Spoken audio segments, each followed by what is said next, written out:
Look at this. I got headphones on. I got a mic going. Baby. If Huh? only people could see you now. Hey, no video. We've gone through this before. All right, No all right, video. all right. Welcome to This Commerce Life. This is a podcast aimed at small, medium entrepreneurs focused on commerce. I'm Phil, your host, and Kenny, your co-host, will join us as well. And we're going to talk to you about the world of retail and commerce and how things are changing in the world. So he's got no tie on. That's good. No, I'm wearing my Dropkick Murphys t-shirt. Okay, that's good. Nice. Because you know what? So for the occasion, I'm wearing it. We were talking to a buddy before we got on, right?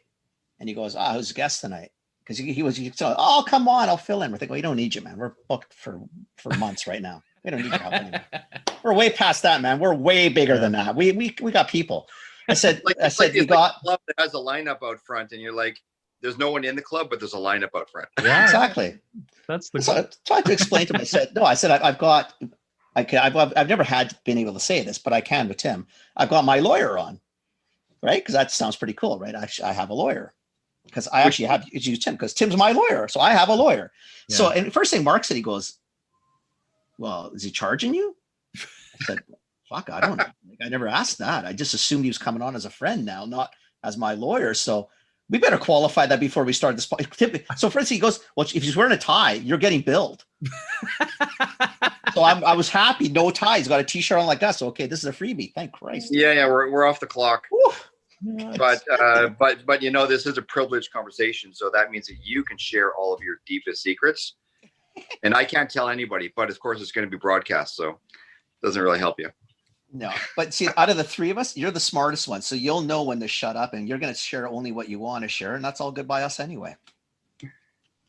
Well, good to see you, man. It's been a little Yeah, while. you too. It's been a while. Well, this freaking COVID, right? I mean, it's another thing we were talking about today. It's just, I'm just getting sick and tired of this. Yeah. Yeah, well, I've seen that from a few different angles for sure. Yeah, I'm tired of Zoom. I'm tired of like electronic meetings. I was telling one of the employees from a contract that Phil and I share call today, feeling a little down and this and that. And you're starting to go through. I'm thinking, oh, Jesus Christ, I think we're all feeling that. It's just be nice to go have a coffee. Be nice to shake someone's hand. I know we're probably maybe can't do that anymore. Mhm. Be nice to hug somebody. Can't do that anymore. Mhm. Be nice just to sit face to face without wearing a mask and just, like the old days. Sound like our parents now, but you know what I mean. Someday. Yeah. I mean, this is not a very lawyerly thing to say, but if everybody followed the rules strictly as you're supposed to, I think people would be a lot crazier than they probably are. As a result. You're probably right. Yeah. I think you're right. Yeah, you're probably right. Yeah, you're probably right. You're not supposed to, have dinner or lunch with somebody that's not part of your household. Well, I mean, walk by in your restaurant in Vancouver, right? Those aren't family.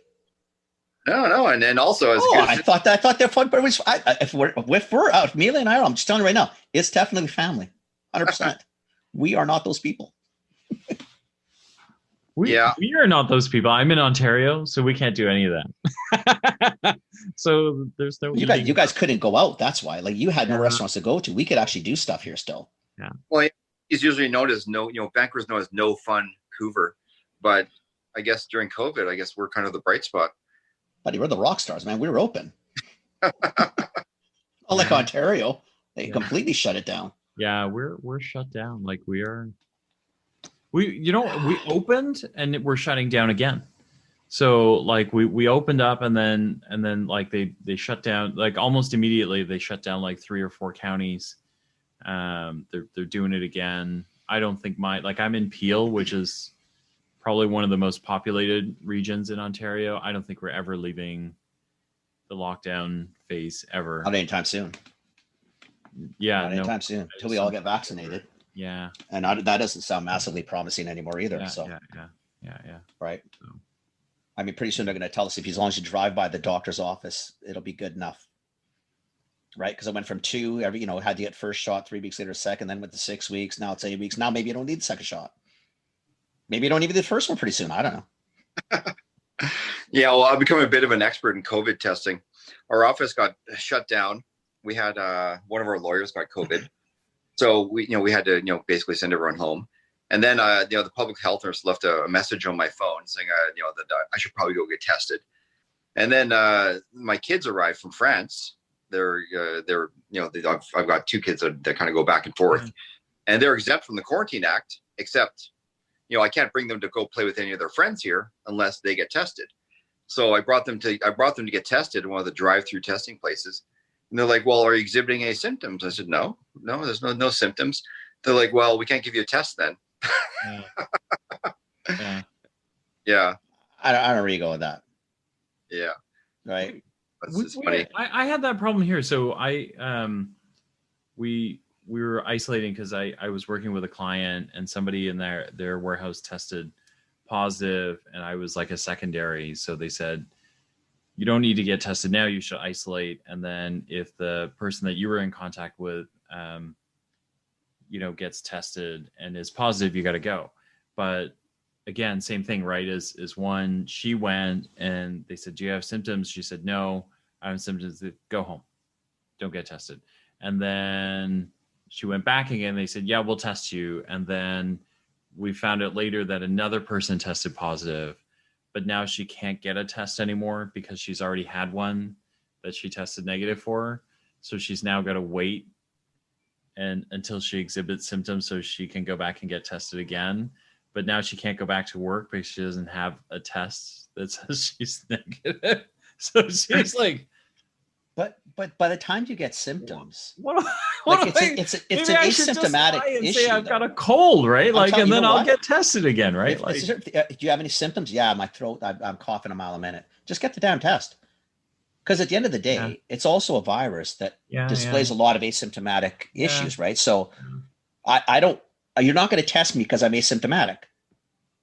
All right. But isn't that kind of what we talked about at the beginning? That there might be some, I may have it. We just don't know yet. I think this. Yeah, I took my mother-in-law to get tested. She had an outbreak at her office. She's a bit of a germaphobe. So she's like, and she doesn't speak English very well. Yeah. So she's like, my wife asked me, can you take, my mom go get tested? And I said, yeah, absolutely. I just been through the whole thing, right, with the kids and everything. Yeah. We're over there, and they're like, well, how's she feeling? I go, she's showing you symptoms. I go, well, she's not 100%, and she doesn't speak English. So lost in translation. Is she good? Is she like a stuffed nose? I go, she's not 100%, definitely.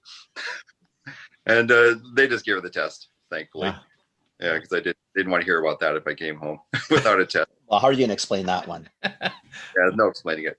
You were an idiot once saying there was no symptoms. You can't do that twice. You can look like a complete idiot. Come on, seriously. Well, how often do you feel 100%?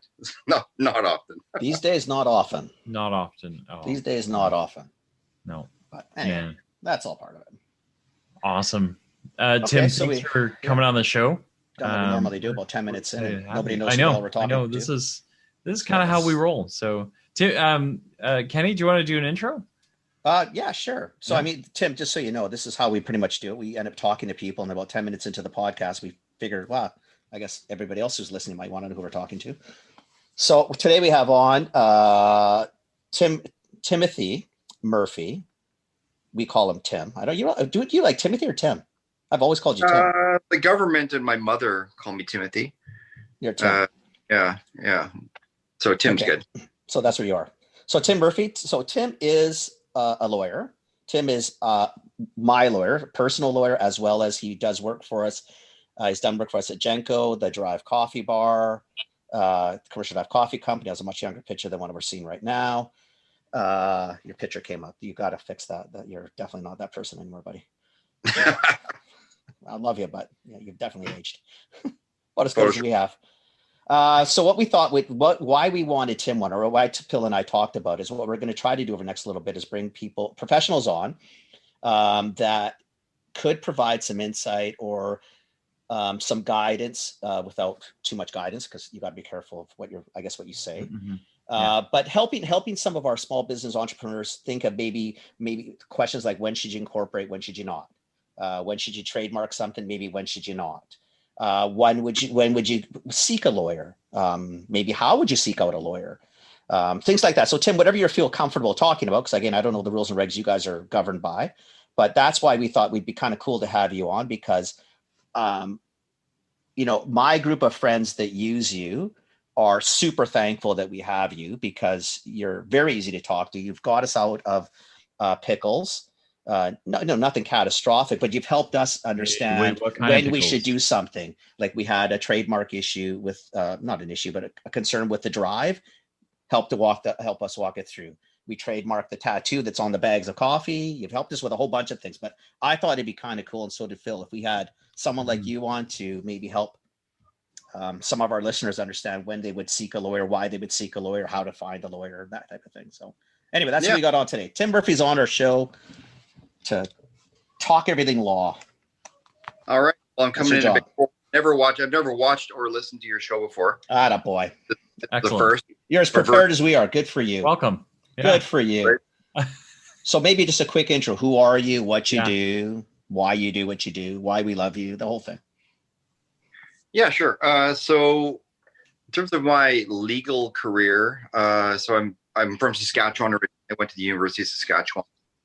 After a failed musical career, I was in a band and several bands, and decided at the age of 28 that was not really working out. I was I don't think any of my family probably thought that I'd ever become a lawyer.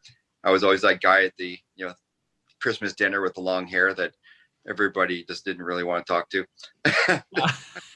And so I ended up having a bit of a change of career. Kind of went back to university when I was 28, so a bit of a late bloomer.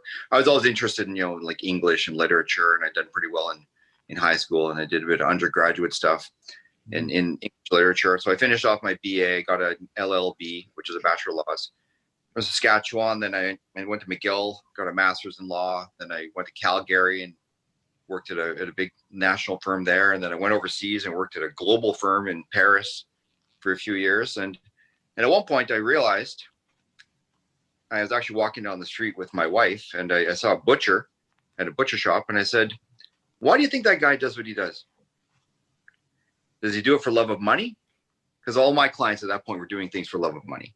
Yeah. It was like, they're investment bankers, right? I was working at a big British firm in Paris, and they're like Royal Bank of Scotland and AIG and, people like that. And they're all about the bonus and all about the cash and pretty much not much else. And, so we talked about it, and I was like, these people want to be part of the community. They're entrepreneurs. Maybe they learned it, and as part of their tradition, or, from their father or from their mother. But they did it generally out of the love of doing what they were doing. But it wasn't, the money was very much a secondary thing. Right. And so after being in law for a few years at that point, and having gotten some experience in a few different areas, I decided, those are the people I wanted to work with. I wanted to work with entrepreneurs. And so I came back to Vancouver from Europe and started Murphy & Company. And, our motto is that we're the entrepreneur's law firm. And I think that one of the keys to happiness professionally is to work with people who've got real passion for what they do. And to be a part of that, brings a lot of energy, brings a lot of positivity. And, you're a part of helping, people really accomplish things. And it's an exciting and rewarding experience, and definitely as a professional to work with entrepreneurs. So working with Kenny, working with all the people in Kenny's group has been fantastic, because these are people that are passionate about what they do. So I think in terms of finding a lawyer that you want to work with, it's probably good to identify with somebody who actually cares about, your business. Right. So don't work with a lawyer that probably doesn't, give a what about what you're doing. You should work with a lawyer that's going to be there, going to be one of the mentors I had early on kind of said, well, there's 3 B's. Be accessible, be efficient in terms of how much time you spend on something, and be right. And he was an old school Alberta lawyer when I had my first job. And, you can kind of take that into a few different things, but certainly as a lawyer, that's what you would want to find, a lawyer that cares about what they're doing and hopefully has got the 3 B's. Now, you're not going to be 100% right all the time, but you try, right? Yeah. Yeah. So over the years, I've probably dealt with hundreds of startups. And people at various phases of their career, various businesses at various life stages of their business life cycle, all the way from startup to exit. And yeah, so good dealt with everything along the way. So, these questions you had at the beginning about when to incorporate or when to dissolve, Right. when to sell, when to buy. I mean, everyone's business career is full of all of these really important decisions. And, some of them are more important than others. And, depending on what the circumstances are surrounding that decision, and what kind of, and who you've got in your circle and what kind of advice you're getting, you're going to be in a better position to make it or make a mistake. So, that's kind of in a summary, I guess, kind of where I'm coming from as a lawyer. I think of myself more as a business advisor in a lot of ways, just try to bring some common sense. Lawyers are lucky because, in a sense, we're lucky because we see so many different sides of things that happen. Because if you think about like somebody when they sell their business or when they start up a business, it's the first time they've done it in many cases, or the second time or the third time if you've got a serial entrepreneur. Whereas if you're a lawyer, you've done it hundreds of times in terms of doing a transaction or some kind of a licensing deal. And so you see all the different parameters and what's coming down the road. And, as an entrepreneur, that's the kind of person you need, is somebody who can kind of tell you what's coming up around the corner. It still comes back. It's still sort of provided though that they're interested. You still need a lawyer who's interested in, again, not in so much the dollar though, but in that sort of consultative type of arena. It's like a good accountant. It's the same sort of thing, right? You can get a good lawyer that can do whatever you want. The challenge is sometimes finding one that's going to help you so that you make the right, you know what I mean? Like it's not billable hours. It's not about just getting the paycheck or whatever. Like that's why I think why we've always liked you. I'm going to ask you in a minute too, like how we found you, because Dominic found you. So you can tell me that in a second. But I think that's the difference when we're talking about someone like you, is that I like it because it's more of a consultative type of relationship where it's almost like phoning a friend and saying, listen, this is what we're thinking, or this is what's happening. Like, how the hell do we do this? And I don't think that's normal. I think a lot of people in any profession, there's too many of them that it's billable hours. That's what accountants, consultants, lawyers. Well, you and I joke about that all the time, right? Because I think Kenny and I always laugh that we're kind of the dummies that we give away, far too much, right? When we work with clients, like it's not about the contract. It's actually about, helping that. I want them to do well. Yeah. But sometimes you can't charge for everything. Yeah. And you really do, like, it's hard to find, it's hard to find lawyers that, it's hard to find professionals that will not just, like there's a difference between that's achievable to a dialogue around, like, what are you trying to do when you're doing, when you're asking me about incorporating, what are you trying to accomplish along the way, right? Like, what are your goals versus, it's possible I can incorporate you, right? Like, cut me a check. Lawyers, they're not right? Big picture, for example. Like, if you got a lawyer that's too junior, they're not going to be able to put things in context, right? Because they will only understand the next 100 meters down the road. Right. If you get a lawyer that's maybe too senior, they're at the end of the career, they're going to be so high level that they're going to be more interested in golfing than working.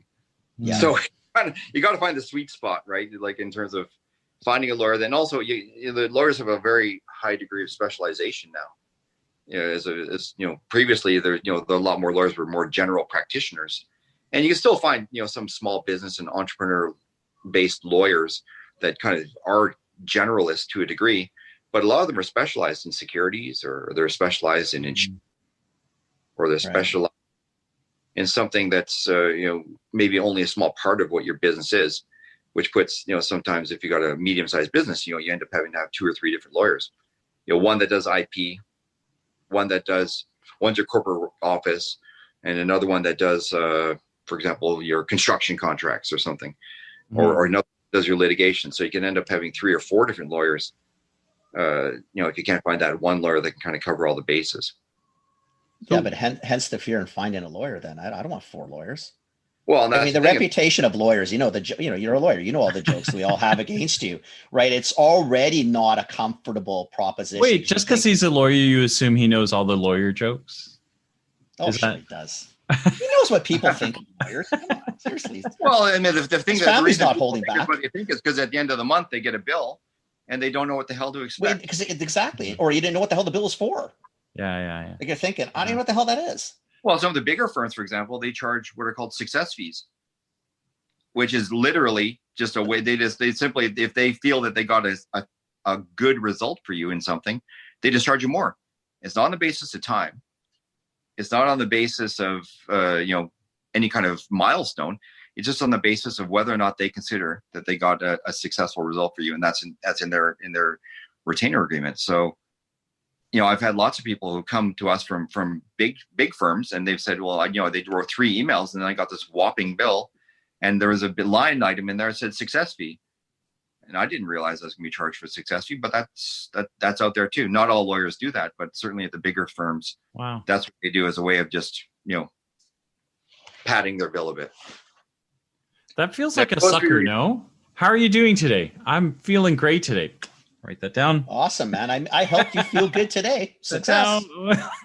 Well, and unfortunately, I mean, I don't want to speak, ill of my colleagues, but there is a certain species of lawyer out there that, they do like to make a file out of things, right? As we say, Right. where, they come to it and it could be a simple answer, but, they'll maybe turn it into a make thing. it not so simple as part of the process. I guess it's a loaded question. I don't know if you can be so put yourself in the shoes. I mean, because I know you can do this because you do this. You put yourself in the position though of an entrepreneur, right? Just starting up, getting things going, maybe not too sure what he or she wants to do in terms of whether they're incorporated, sole proprietorship, whatever they decide to do. How are they supposed to know? What am I going to go in the Yellow Pages? I know it dates us because I can't think. Like you Google it.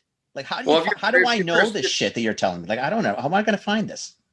Yeah, if you're a lawyer that's if you're an entrepreneur looking for a startup lawyer, then I mean, there's really only a limited amount of services that you need when you're starting something up. Mm-hmm. You might need to incorporate.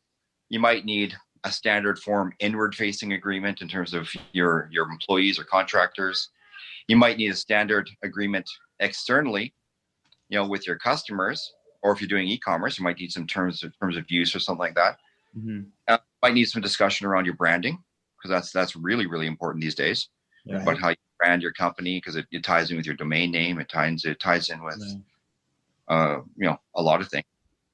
But that's about it, really. I mean, there's a very short list of services, and of the hundreds of startups I've dealt with, you can probably break it down to like those 5 things, essentially, 90%.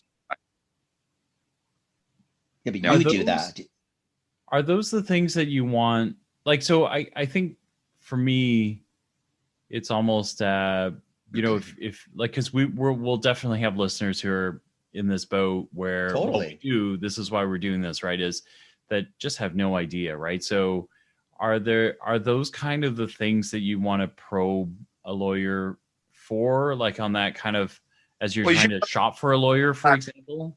Yeah, you should be able to get a flat fee. I mean, you should be able to get those things as a package. So let's break them up one by one. So the first question, I guess, is how you conduct business. Like, what's your vehicle for conducting business? So when you got to choose whether to incorporate or not incorporate, you got to look at, okay, well, number one, is it just you? What type of business are you in? How much risk is there? Are you providing? Are you selling a product which could ultimately, if someone had an accident with it, you could be liable. So corporations, for example, are one type of business vehicle. There's really 3 main types of business vehicles. One's a sole proprietorship, which is not really a business vehicle. It's just you could be a sole proprietor. Mm-hmm. And you can brand that a certain way, but still you. Then there's partnerships, which are basically groups of proprietors, coming together, and they are same thing. It's personal liability, right? When you get to the company, it's kind of an interesting invention because it creates a separation between personal and business, because the company itself is an entity. and it's an entity you can own, it's an entity you can control, but it's not you. It is a legal person. And so when the choice to use a company or not use a company for most lawyers begins with, well, number one, do you need to limit your liability personally as a result of what kind of business you're doing? From an accounting perspective, they'll probably think, well, can you get tax advantages, to using a corporation? And companies are taxed lower than people, generally speaking. But lawyers tend to think more about the liability side than the tax side. Some accountants will say, well, after you make a certain amount of money, you should incorporate. But that's not necessarily true, right? If you're in a higher risk type of business, like if you have a kiosk with a trampoline and and kids are jumping on it all day, well, you might want to incorporate because it's a way of limiting your liability, right? And there's only so many ways you can limit your liability in business. There's just 4 different ways really. Like one is you can have a corporation which separates your business and your personal. So that means your business could be liable, but not you personally. And, in the absence of fraud or some kind of really egregious behavior by the director. And second is insurance. Insurance helps you cover your liability. So if if you're doing a business activity, make sure you're insured. Contractually, so if you're the trampoline shop, once again, you can have that clause in your agreement that says you got to use it properly, and don't drink 12 beer and go jump on your trampoline at night on the edge in the dark with 12 people on it. Yeah, okay. Yeah, exactly. Don't do that. Good advice. So contractually, you can disclaim liability and have limitations of liability. And then fourth, just use common sense in how you conduct business, right? How you do things.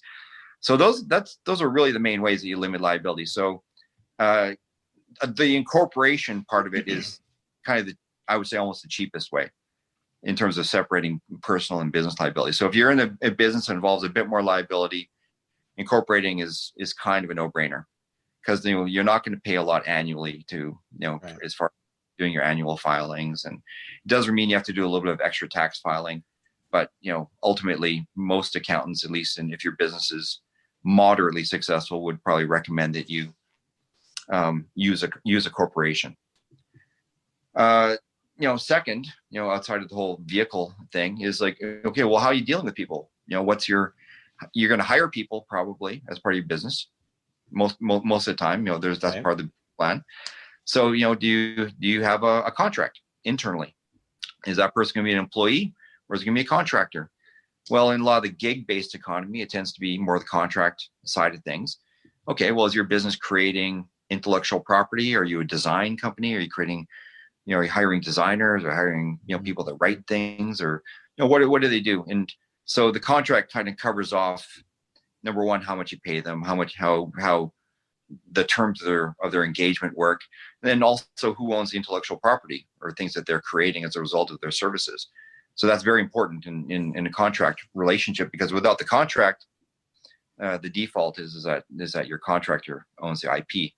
So I've seen situations where, for example, people have hired developers, software developers, for example, and they don't have a contract. Well, guess who owns your source code? They do, or website. I don't think people think of those things, right? You just think that, well, I hired you, it's mine. Yeah, that's what you naturally think. But the default under copyright law is that it's the other way around. And then if you have working with customers, okay, well, how do you contract with them? For example, if you're a website, well, then probably, and you're doing e-commerce, then, well, you want to have some terms of use in place about how refunds work. How is there any warranty on what you're offering? What's your limitation of liability? What do you disclaim in terms of how people use your products, or if it's a service, how they rely upon your services. So, you have to have some kind of a contractual relationship with your customers. Not all the time. If you're just selling widgets over the counter, then yeah, probably not so much. But then again, on your packaging, you might want to have those kinds of disclaimers, and you see that all the time. Then in terms of branding, because we're in an internet-driven world, especially with COVID, I mean, businesses are scrambling to get digital. Your domain name is very important, right? And how you brand yourself, that's how people find you. is as a result of being distinctive. If you simply, search, some generic term online, you're not going to stand out. So having a distinctive brand is important, but then also having a distinctive brand that doesn't infringe somebody else's brand, which, that's not exactly the issue that Kenny and I ran into with, with the one that we had, but right. But I've seen situations, for example, where entrepreneurs have spent tens of thousands of dollars, building a massive sign on, that they're going to put in front of their brick and mortar business. And then a week before they open, they got a cease and desist letter from another company with a similar or the same name. And, you need to do your brand due diligence up front to figure out where your brand sits on the playing field.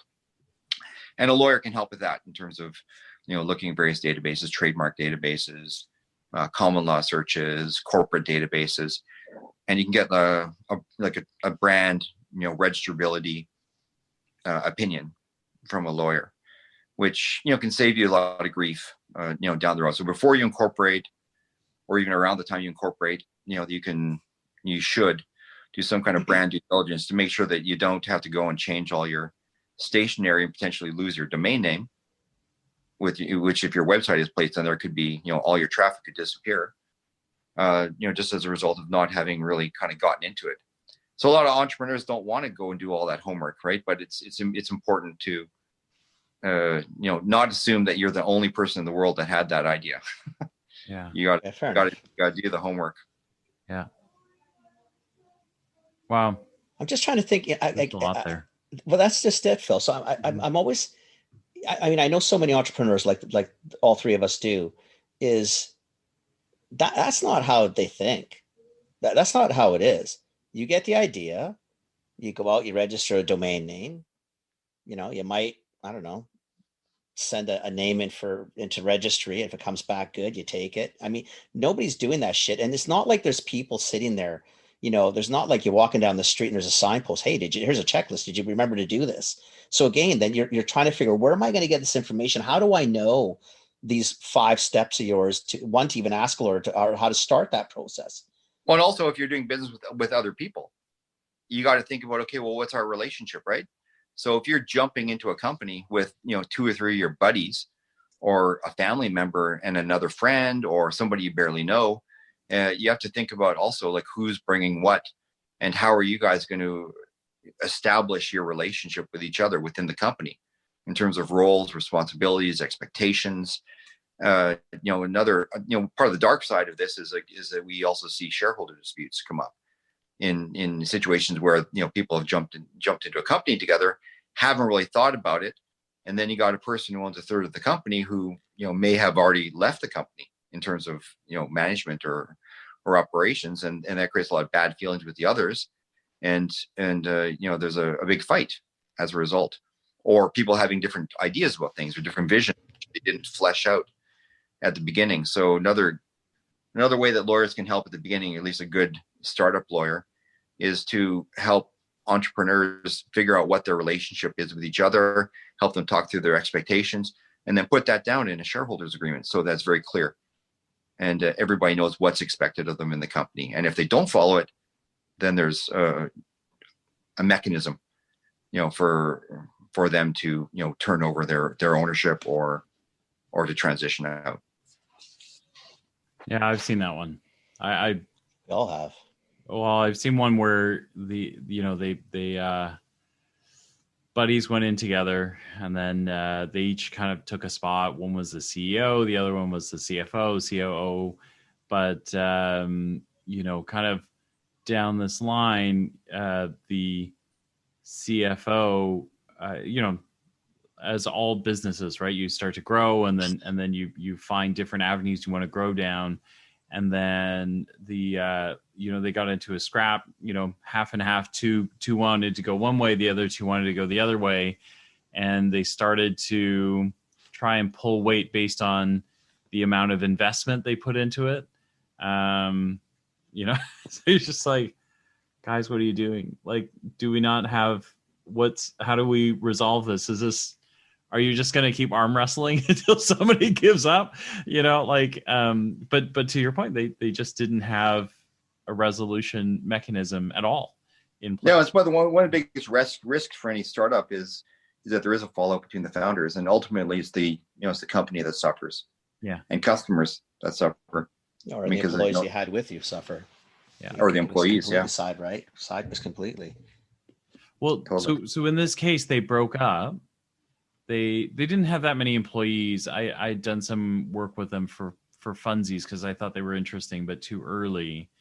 They had like 5 employees, and basically, I'd never seen that before. But the company just kind of like evaporated away, right? Because 2 of them just didn't bother coming back to work, and then the other 2 kept working and then realized they weren't getting anywhere because the other 2 weren't showing up anymore. It was the weirdest. Like I actually think that I don't think they've resolved it. Like I think they still co-own whatever is left of this thing. They still like share liability or co-own it, whatever you want to call it. They're all tied to this thing, but they don't talk to each other anymore. It's weird. They just like poof. So my good startup lawyer, when I'm sitting down with the partners that we're going to do this, I'm assuming my good startup lawyer is going to walk me through the stuff you just told me. Is that really the case though, Tim? Like do most, like, again, it's always the same question that people are going to, I know people are going to sit there and think, that's great, but how do I, where's my checklist? And how do I know what I'm supposed to ask this person to help me get through this stupid thing so I know what I'm supposed to be doing? I think what you got out of this is they just need to call Tim. Well, I put it this way. Anybody in Vancouver that knows me, that's who I tell them to go to. So that's an easy one. Yeah. But that's because I also know what he does. But if I don't know Tim, like how do I find Tim or at Tim? So let's say it's not Tim. I'm sure there's other Tims in town. I'm assuming there's a few nice lawyers kicking around. Oh yeah, I mean, again, we're not too sure about that, but how do you find there are startup checklists online and things like that. But ultimately, if you're sitting down with somebody who's been through it, and there's lots of good startup lawyers in Vancouver, and I'm sure there's lists of those too that you can find online. Whether or not they're true or not, I don't know. Right. But sitting down with somebody who's a lawyer who's been through it many times, they can. And if they're practical and if they're honest, then they'll just give it to you straight. Right? They'll help you calibrate your relationship with your other founders. They'll walk you through the things you really need now. And like I approach it a bit like a menu, an a la carte menu. Some things you need right now, some things you might need in 6 months, some things you might need in a year. Right. You don't want to blow your whole budget on legal like out of the gates, because then you're not going to have money to market your business or market your product or. So you really just want to get what you need at the beginning, not get too hung up. There's a beautiful thing about the entrepreneurs that go for it attitude, and you don't want them to be sitting down and too worried about all of these little things involved in their structure or the legalities of everything that they're doing. There is a certain benefit to going for it to a degree. Right. Especially if timing is a consideration and being, first to market or early into the market with something. And, and if, like, for example, if Airbnb or Uber had really sat down and thought, well, should we do this? Is it legal? Well, you know what? It wasn't, and it isn't, but they're really successful. Or all the people that were doing cannabis before legalization. But I still think a lot of them probably got advice though from people like you that told them the same sort of things. Like, these things, here's what you got to watch for. This stuff we can't make legal because this is not legal. Here's some things to sort of protect yourself potentially down the road if it goes legal or if it goes lawyers can't give that advice though. Like, it's either legal or not. Well, lawyers can give advice, certainly. But as an entrepreneur, it's up to you whether you follow it or not. Take it or not. And the degree to which you take it, right? Yeah. Every entrepreneur's got to weigh, the advice that they're getting from their lawyer, versus, the benefit of going for it or doing what they're doing, right? Or the risk of not following that advice, right? Now, as a lawyer, I always want people to, my clients to follow my advice, but I also recognize that in a world where everybody follows advice strictly to the letter, you know, they're not going to get as much done as they might otherwise get done. No. And so the truth is about business is it is a bit messy. You know, it does require, you know, gusto. It does require making big moves. It does require taking risk at certain times, but it shouldn't be stupid risk. Right. And as a lawyer, you know, my job is to tell them what the risks are, right, to a degree from the legal perspective. And ultimately, you know, it's the entrepreneur's job to weigh that advice, and make their decision. Well, and if you put weight on what risk is to you, there's some things that I would assume you're going to say, listen, this is risky. This is risky. This could happen. It may not. Like, and then you have to sit down. And maybe as a good entrepreneur too, is that's what the questions I'd ask you. And I still, it's my decision. Like if you come back to say that's really risky, it's high risk, I might still, you know, you might be right, but I'm going to take a chance anyway. Yeah, but at least I got the advice. I mean, I know what you're telling me. I can listen, but it's still my call, obviously, right? No, I just want to make sure I'm getting the right advice. If clients act completely contrary to, you know, my advice, you know, for example, if they bring in like, you know, proceeds of crime from some third world country, you know, against my advice, well then, you know, it's bye-bye. Yeah, you might own that one.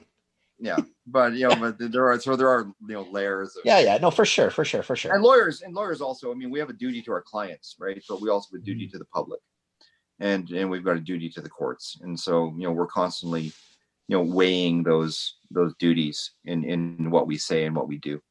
And, you know, sometimes I've had clients say, I want to bring a lawsuit against so-and-so, you know, and I know it's frivolous, right? I know it's vexatious. And, you know, my duty to the public in the courts is not to, you know, help people with stupidity. And so I tell them, I say, well, it's not like ordering a cheeseburger, you know, you can't go to a lawyer and just say you want to do something, because there's, you know, the burger maker doesn't have that duty to the courts, right? Yeah, we do. The lawyers do, and so they can't advance, right? You know, stupidity. You know, a lot of lawyers do advance stupidity, but you know, I think the good ones don't, and they try to give practical advice. Right. And you know, and to the extent that their clients want to go and do something ridiculous, they just say, well, you know, have fun. No, but I won't be a part of it. This is really helpful.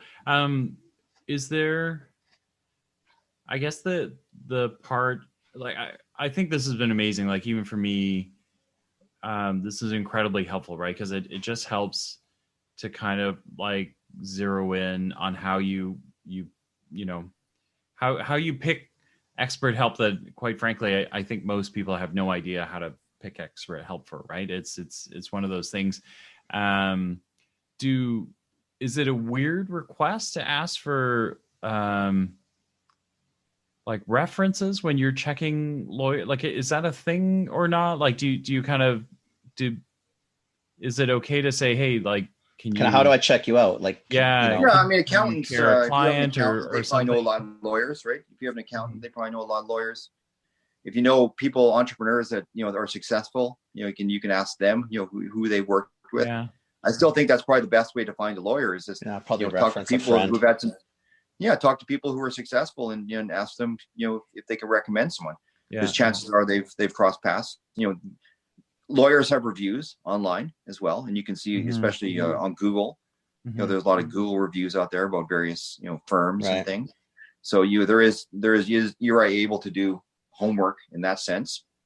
And then, you know, maybe you know, you don't have to get married right away. Maybe you try them out on something. Definitely meet them.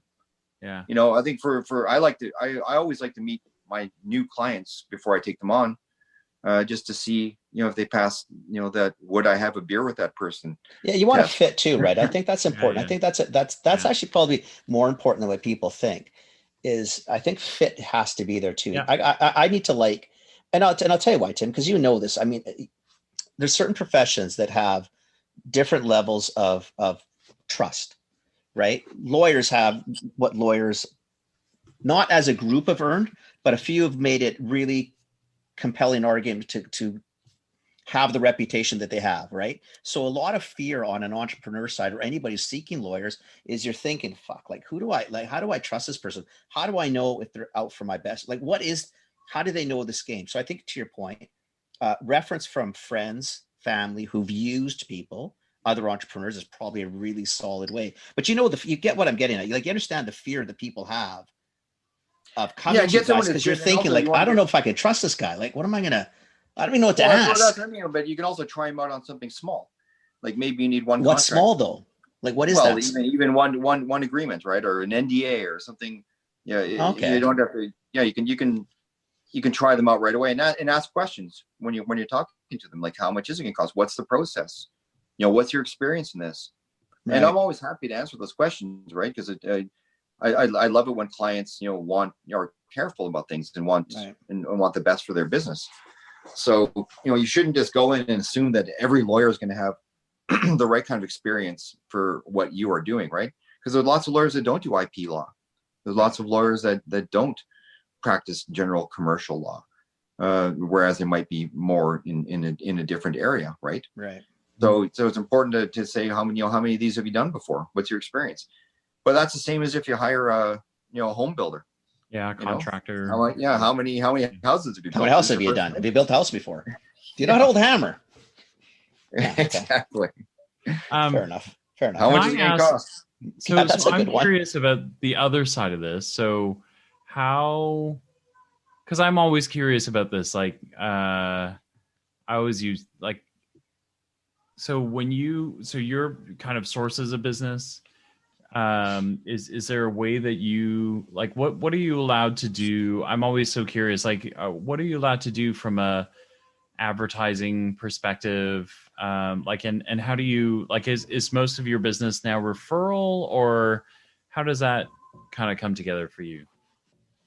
Yeah, I mean, the rules have kind of evolved over time, and the general rule for legal advertising is you can't engage in advertising that would bring disrepute upon the profession. In the States, you'll see a lot of advertising where guys are flying around in capes and, saving the day. Yeah. And you generally won't see that in Canada, because, there is that kind of prohibition that, Right. that you can't bring disrepute upon the profession. As much as I want to have that float in the St. Patrick's Day parade with a gigantic leprechaun dressed like a judge, bringing his gavel down with Murphy and Company on his hat. I would like You're not that gonna do it? very much. I'm kind of liking the it'd be picture. more fun, Clearly but you thought can't do about that, right? this. You've gone down this path though. Oh, yeah, mentally, you're there. You're ready for it to the day they say that St. Pat's. It's all good. Oh, sure. Light up the parade. I'm ready to go as soon as they open it up. So in terms of what marketing I've done is you try to position yourself, I guess, as knowing something about what you do. So, writing articles, blogs and things like that. I did a lot of that kind of earlier on. I did some of that Google AdWords, but even then it's just pointing people at your website really. And that was like 10 years ago. I haven't done a lot since then. Yeah. Ultimately, the best marketing that a firm does or gets is word of mouth from an existing client base. It is a licensed profession, and there's not really a lot of lawyers out there. Probably, the number of actual business lawyers in Vancouver is probably less than 2,000. Oh, I would say. Okay. Yeah. The number of so it's not a huge bar. And then when you get into things like the intellectual property bar or the commercial litigation bar, you're talking probably more in the hundreds. So there's not and each one of those professionals to a various degree is pretty busy. So it's kind of like trying to catch a taxi on Saturday night. Now there's Uber and Lyft, so it's a bit easier. yeah. But it is a licensed profession, Right. so Okay. so it's there's only a limited number of lawyers out there. So advertising, you don't have to advertise as much as you would if you Right. for example, had a cafe or something like Yeah, that. Right. Yeah. So and then having relationships with other professionals like accountants or other firms, where people, they send work back and forth. That's good. That's more advice for lawyers than it is for actual people looking for lawyers. But No. I mean, I but actually don't think so. smart. I think that's how you do find like that like it makes sense, right? You said that earlier is, make sure you ask around, but I think this kind of completes that that brings that in focus, right? Which is this is very much it is a professional business. It's licensed, like there are pros here. So find pros that work with the pros, right? Like really. I think that's solely sound. I would ask you, Tim. I would ask you if I was looking for an accountant, I would have no problem saying, Tim, people like who do you think I should talk to? Because I would trust what you told me, and I also know that you're not going to send me to dead wood. Like to me, that's worth gold. I understand that. It's important. Yeah, and you got to watch out for it's law is also a bandwidth thing, right? So like any service, it's the number of hours that anyone has in the day is not huge. You've only got a certain number of hours that you can work. So if you're dealing with, for example, a sole proprietor lawyer, a one man or a one woman shop, right, who practices law, then you have to expect that you're going to be competing with a lot of different things for that person's time. So if you do have a lot of work that needs to get done, and needs to get done in a timely way, then you got to also consider how much bandwidth the lawyer has. As much as their competency, they could be the most competent lawyer in the world, right? But if there's only one person, they're simply too busy, right? And so that thing that normally would take an hour ends up taking 3 weeks, right? Just because it's on their to-do list, but it doesn't get gotten to until later on. So, and I've been a sole proprietor. I know. I mean, like the minute that you have to print a label for an envelope. When I first opened up the firm, it was me. And if I had to print an envelope, a label for an envelope, it took me 20 minutes because I couldn't figure out how to put the bloody thing in the right way. And it was, they didn't teach that in law school. Yeah. And that's bandwidth. Absolutely. That's 20 minutes is gone. Yeah. Yeah, exactly. And then there's, taking it to the mailbox. Right. And then there's going to do the, drop off your, something at the bank. So it's but now I've got a team that I work with, and it's a lot easier because you can do a lot of support, and you can delegate, which increases your bandwidth and makes you ultimately more effective. So one of the things you might want to look for when you're hiring a lawyer is, well, are they a one-person shop, or do they have a bit of a team that can back them up, which is ultimately going to help make them more efficient and serve you better. Man. And that's when maybe you hire a generalist law firm that has 5 specialists, so to speak. Do you know what I mean? Where you can go in and maybe because I think it's like the idea of a GP as a doctor has sort of gone away, where it's gone highly specialized, and it's too bad in some ways because it's nice to have a generalist too. It'd be nice to have an office of a few generalists, right? So maybe that's another question you ask is like, how many people do you have? How many lawyers on staff? Mm-hmm. Yeah, what do they do? I mean, I'm a bit of a generalist personally. I do kind of, focus a bit on like, M&A, mergers and acquisitions, intellectual property. But, I kind of basically understand a lot of different things, but there are certain lawyers at our firm that, they specialize. One lawyer just does real estate. Right. And that's literally all she does is real estate transactions. Right. We have another lawyer that does charities law. And that's pretty much, 75, 80% of what they do. Really, yeah. And then another person does wills and estates. And, that's kind of what they do. We got one lawyer, Kurt Dahl, he does music law. So almost all of his clients are musicians and record labels and publishers. And, cool. That's what he specializes in. And, and that's great. It's not where my career took me. But, when you put all those people together, you kind of create this brain trust. So, and in the bigger firms, you can almost get everything done for you, but you're going to pay more. Mm-hmm. You pay more. I think you lose. I think you still lose. I think it's nice to know the person you're dealing with. I think a big law firm, it's a bit less personal. Lost. And I think as an entrepreneur, I think that's kind of nice to have at the beginning. I think you want to know, like you want a relationship with your accountant, you want a relationship with your lawyer. I think you need it. I think it's because they're solid people to get a potential advice from or some guidance if they're willing. Like you are good that way. I know a lot of professionals that it'd be tough to get them to help you. You're good that way. I know a few others that are like that too, that they're willing to, give you a little consultative help, right? Because it's important.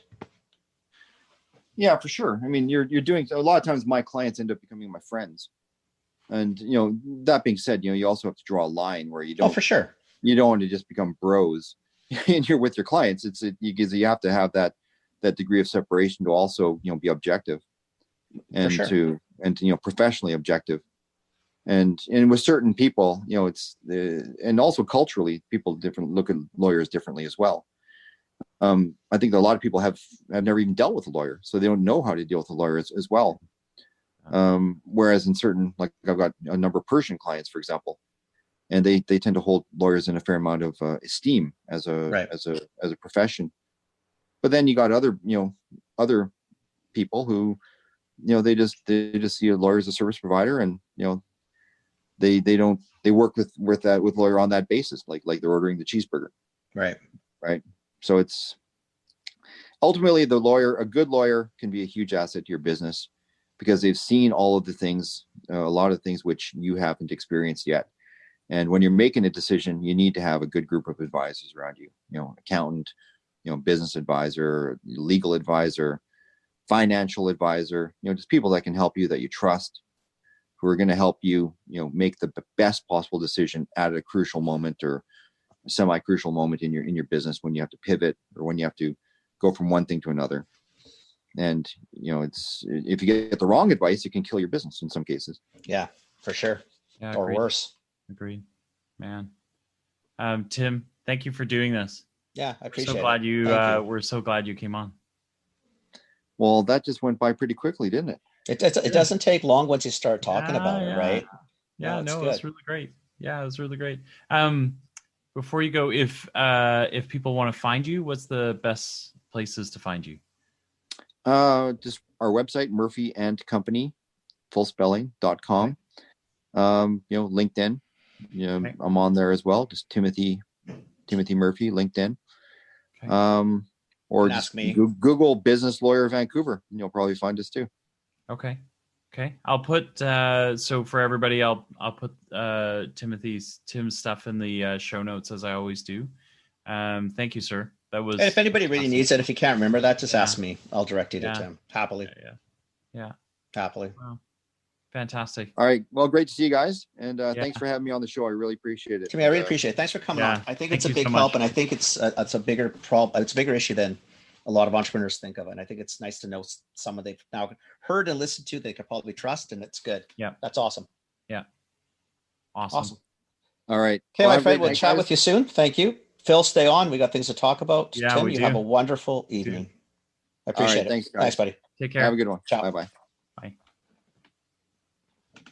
Wow, that was crazy useful.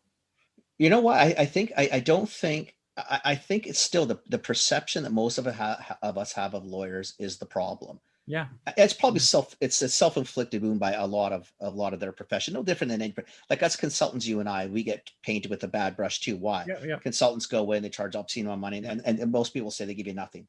So I totally appreciate it. But having a guy like that on your side can save you shitloads of money and shitloads of grief. Right. And it doesn't have to be Tim. I really like Tim. I mean, it's very clear that we use him. I like him because he's one of those guys that you can sit and talk and ask. And I'm sure there's a lot of lawyers like that. And maybe that's sort of the trick, Phil, that what people need to do is, it just seems like, I think it's the perception that you're not allowed to interview. That, you know what I mean? Yeah. Like you just walk and the perception not the most accessible of profession. They're a little bit like doctors, right? Like you kind of like, you've got this slot of time. Yeah, you're here or not. I mean, I'm not selling myself to you. You buying or not? Yeah. Where I think you got to step back and say, yeah, you know what? This is a service that I'm buying. Yeah. So I want to meet you and I want to ask a few questions. I don't think you can take their hours of their time. Yeah. Yeah. But I do like I liked his 5 sort of points, which I don't remember because I used Tim. So I'm assuming he knows my 5 points. But, walk in with those things. Ask your questions. Do I need this? Do I need that? Yeah. And if you don't get the answers that you think, like if you walk out more confused than you walked in, probably not the best choice. Yeah. Right. But I think you should, as an entrepreneur, I think finding a lawyer probably relatively early is really not a bad idea. I think what I'm going to do is coming out of this, I'm probably going to, I'll probably get someone to do it, but we'll transcribe parts of that podcast, like the 5 things for sure. Yeah, I think so. I think it should go on the blog. Like I think those I are do too. That, I do too. Yeah. So You know, we'll get it might be someone something we go back and even ask Tim. Like he may have listen without, you know, it does. You don't have to brand it. Just don't. I don't want to. I don't know what they're allowed to say or not say. Right. I don't know. But maybe he could sort of give us a couple quick. Here's 5 points. These are 5 things you should ask any lawyer. Yeah. And quite frankly, people are going to know if they listen to us and they live in Vancouver. I'm going to just say go to Tim. Yeah. But I don't think you should go to Tim without those 5 questions and make sure that he follows what he says. And then even then, Tim might not fit with what you need, right? But Fine. at least you're asking the right questions. Exactly. At least you're asking the questions you need to ask. Yeah. Right. And I think that's the fear people have with it. Yeah. Is I think what happens is the first fear, you're on the clock. What's this costing me? Mm-hmm. I don't know what the hell they're saying. Mm-hmm. Am I getting the right of it? Like you got so many, Mm-hmm. you're setting up. It's such an, it's animosity before it starts, which doesn't help the process. Yeah. Right. Yeah. And it shouldn't be. Yeah. I hear you. Yeah. I like him, man. I do. He's been so helpful for us because he just takes the time and walks us through. Yeah. Right. And I think that's what you're looking for in any of these professionals. Right. Yeah. So even if you're an entrepreneur looking for consultative help, like for Phil, like people like Phil and I, same thing, same process. Make sure it fits. Make sure they're willing to help. Yeah. I mean, I think if you listen to this show enough, you know, we're always testing to see if people fit with us too, right? We have to. You know, because you know, it only works if one, they want your, you know, it only works if they want your advice, and then it only works if you're able to hear what they have to say, right? So Exactly. Partnership is key to the whole thing. Exactly. Yeah. Awesome, dude. Okay. That was good. That buddy. was really great. That was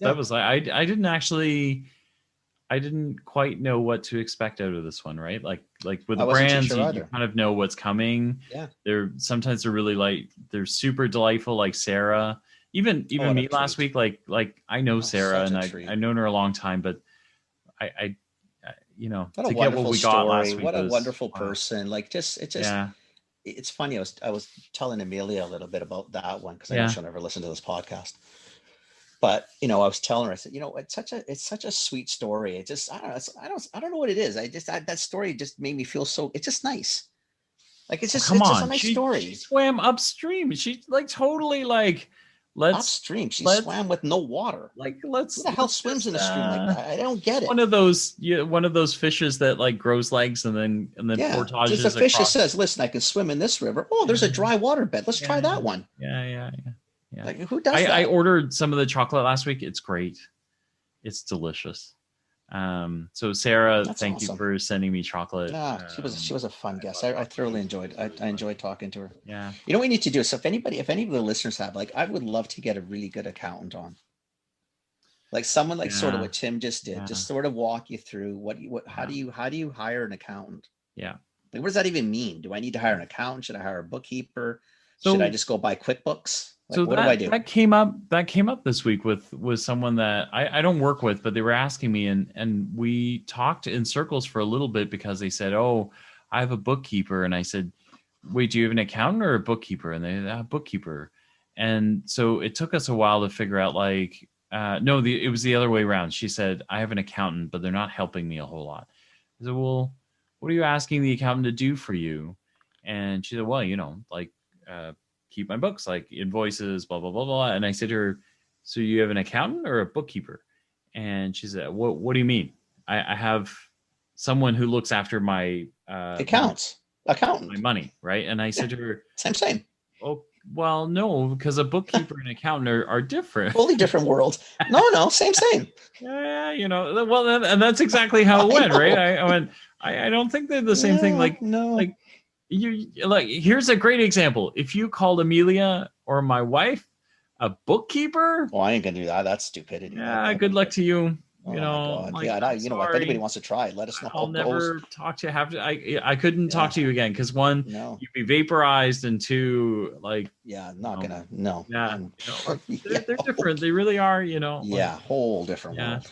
But that's a good call. I think if anyone, I'd love to have someone knows an accountant, we would love to. No disrespect to the bookkeeper. No. We would really love to talk to. And just a lot of accountants use bookkeepers. Mm-hmm. Yeah. Right. So everybody's got a different level, but I think that you need to start with sort of the accountant thing. And then a good accountant will tell you, you know what you need? You need a good bookkeeper. Yeah. You don't need to worry about so much of an accountant. Yeah, no. Yes, when you file, etc. Yeah, there's yeah. things, but you know what a bookkeeper would do. But I would love to have so if any of our listeners have a good accountant that they really like, Yeah. That Send provides them. a little more, Send them this way. send them our way. I'd love to Yeah, have one on we'd love it. because Yeah. it's usually the area that I like. Lawyers and accountants I try to avoid like the plague, except Tim. I do like Tim. Well, I love my wife too. I like Tim but, too. yeah, I try not to I hang like with my too many. wife too. Yeah, I won't but let my otherwise, wife touch my books because she'll divorce me. But yeah, I get too many questions too. Like I feel like I'm getting grilled. No. Like at the beginning, like now in the month, I'm like, I really wish somebody did this and not me. But Yeah, you know, see, by the end of the month, I'm like, don't. God, it's me and it's not her. You Yeah. know, like so. No, Amelia does all of my stuff, but I'm getting the point. Like right now, because I file as a business. I'm stressing because I'm trying to think. Oh fuck, I gotta get shit organized because I know what she's gonna start asking, and I don't know shit of where anything is. I've got to get it for organized. me, it's the HST, like the filing of the HST at the end of the year is like. I don't even know. Listen, I don't know anything. I get Amelia to do it all. I just don't like getting yelled at when I can't find things. Yeah, well, I know for me, it's reading all the government stuff. Like when I don't read like the reading Revenue Canada stuff, I'm not reading that. like Kathy reads it and she's like, it's asking you for this. I'm like, how did you know that? That's not what it said. It didn't say anything. It didn't say anything close to that. There's a wherein and therewithal and a notwithstanding and then exemption to section what? Like yeah, it didn't answer anything. It threw more questions at me. Yeah. I don't like it. Yeah. I don't like it. I don't like it. Yeah. Okay, I got to go back do some work. You go to bed because you're late, and we may chat with you tomorrow. Actually, I probably guess we will be chatting tomorrow sometime. See where that day goes. Yeah. More chatting. Okay. More chatting. Ciao, buddy. Ciao, man. Thanks. Have a good night. You too, buddy. We'll chat soon. Ciao. Good night.